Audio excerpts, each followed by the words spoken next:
Hi guys, next update. Obviously it's built, ready for paint. Um, First off, I'd like to say a big thank you for the comments and likes and views that I got on the last video. Um, so yeah, like I said, it's built. There's some aspects of it that I'm not too happy with it, but I did struggle a bit. So yeah, that's another reason why this is a fairly pretty advanced kit. I've been modelling for 3-4 years, and I struggled with it. So if you're a beginner, you're gonna really struggle with it. But anyway, yeah. One being the rear mudguards that you'll see in a bit. They were quite difficult. Bits on the photo etch bits on the rear winch assembly, I suppose you call it, and then the upgrade armoured cabin bits where you've got this sort of spaced armour. I don't really like how that's turned out. It was quite difficult to cut up bits of styrene rod. And it didn't really go the way I had it in my head. One of the rear wheels doesn't quite sit flat on the ground like the others. I'm not quite sure why yet. I might have a look at it before I paint once everything's taken off. And this sort of box that you get as part of the upgrade set, I'm not too happy with that. But apart from that, I like everything else. And I think it looks pretty epic, and it looks even better with the trailer on the back and it's all painted up.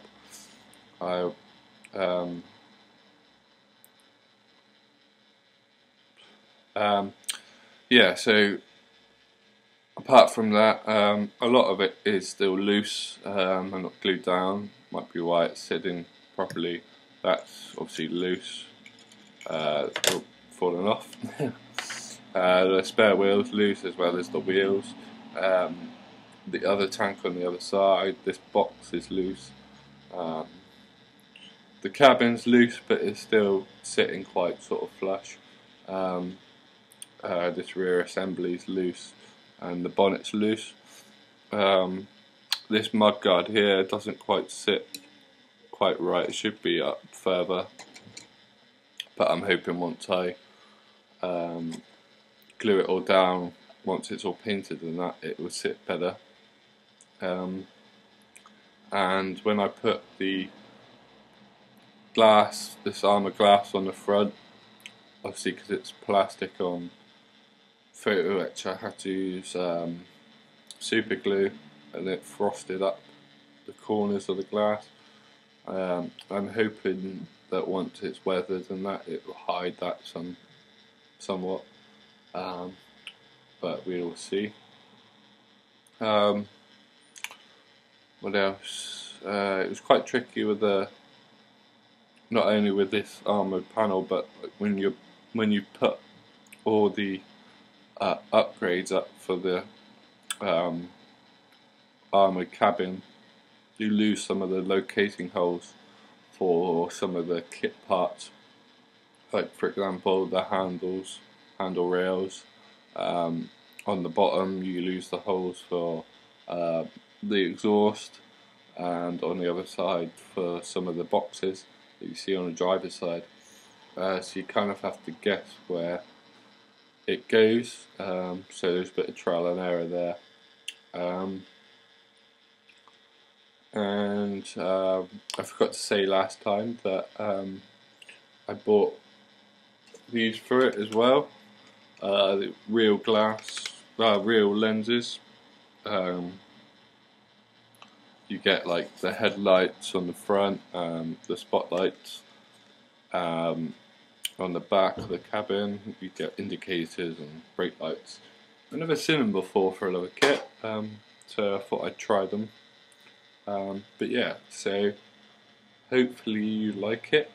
Like I say, thanks for all the support that I've had, not only on this build but other builds and stuff. So next I will paint all this up. I'll probably go as far as washes and varnishes, but then I'll leave the final weathering for when I've done the trailer and stuff, so I can weather it all together so it sort of matches, if you see what I mean.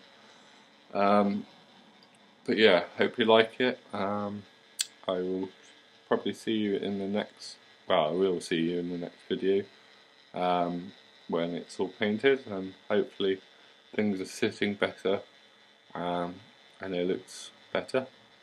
It looks pretty impressive at the moment, I have to say. If you wonder, it does have quite a weight to it.